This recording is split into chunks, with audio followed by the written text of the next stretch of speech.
Pan-African Resources full-year results, headline earnings per share, climbed just over 12% to 1.2 pence. Joining us now from London is the company CEO, Jan Nelson. Jan, are you paying a dividend earlier than you planned? No, we are paying our normal annual dividend, and we have proposed a significant increase in our dividend up to £7.4 million, which is an increase of almost over 45%. And I suppose that dividend is justified by the numbers that you've just reported.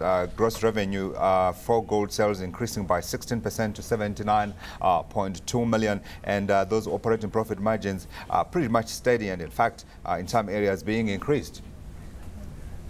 Yes, absolutely. I think it just underpins our financial position, and the dividends being proposed after we've made capital commitments of close to £22 million.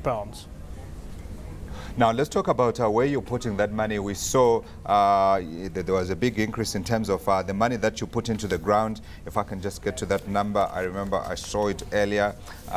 Where you're talking about putting in some £14.1 million, which occurred in the development of Phoenix Platinum, and then there was the £3.7 million in outstanding orders contracted for capital commitments.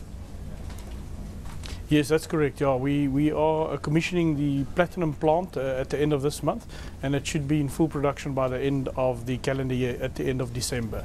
Yeah, and in terms of gearing, I mean, you're virtually debt-free. So from here on, let's talk about where you intend to put that money, into what projects and where. Well, you know, as you've rightfully pointed out, we have still got another £3 million to pay in terms of the Phoenix project. And then we are also looking at another tailings project at our Barberton mines, and we will finish the feasibility on that. And if we press the button on that, we'll need another £21 million to put that plant into production over the next 12 months. But we can fund that from current cash flow, and we have a facility in place with one of the South African banks. Yeah, so let's talk about the future. And you are talking about seeing production coming in about 12 to 18 months. Where will that production be coming from? Well, it will be coming from our current mine, Barberton Gold Mines, which is producing between 95 and 100,000 ounces of gold.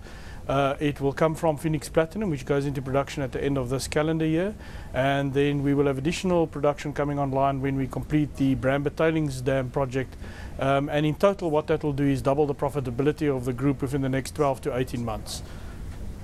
And in terms of also the future, you are forecasting some very healthy profit margins indeed. I mean, when we go talk about gold producers, particularly in South Africa, we're talking very thin margins indeed. But you are talking about 35% into the future.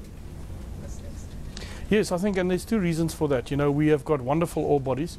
We've been very picky about the type of ore bodies we acquired. So the ore bodies are important, and Barberton is probably one of the highest gold margin gold miners in South Africa, and the reason for that is the high grade ore body. But the other reason is a very capable management team and management that we have at Barberton Mines, and a very good and skilled and experienced workforce, and that absolutely makes another big difference. Yeah. And that's why we can achieve these margins. Yeah, and you're talking primarily about South Africa here. Are there any plans to look at the rest of the continent?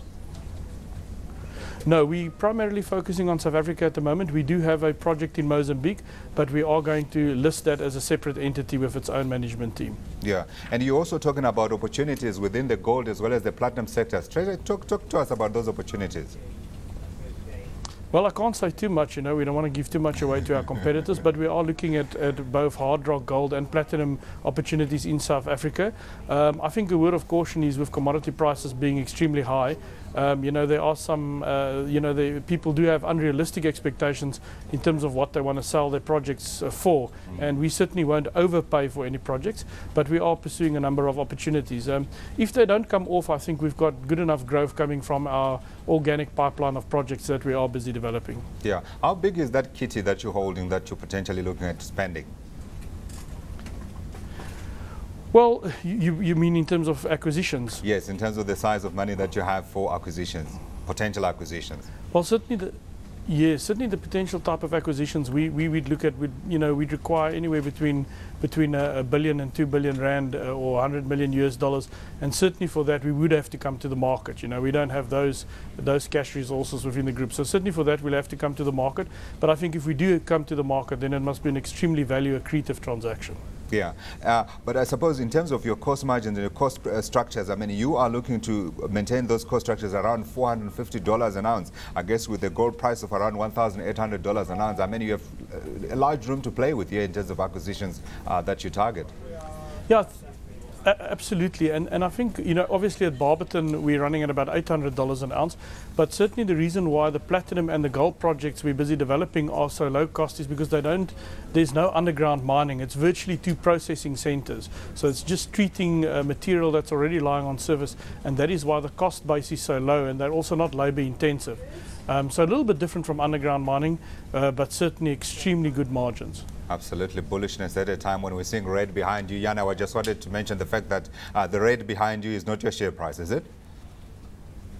No, absolutely not. No. Hopefully ours will be trading in the green, but again, we don't watch our share price every day. Management should focus on the factors they can control, which is productivity improvement and cost control, and doing the right things in the business, and I think the share price will then take care of itself. Absolutely. Jan Nelson, CEO at Pan African Resources, thank you for joining us this afternoon live from London.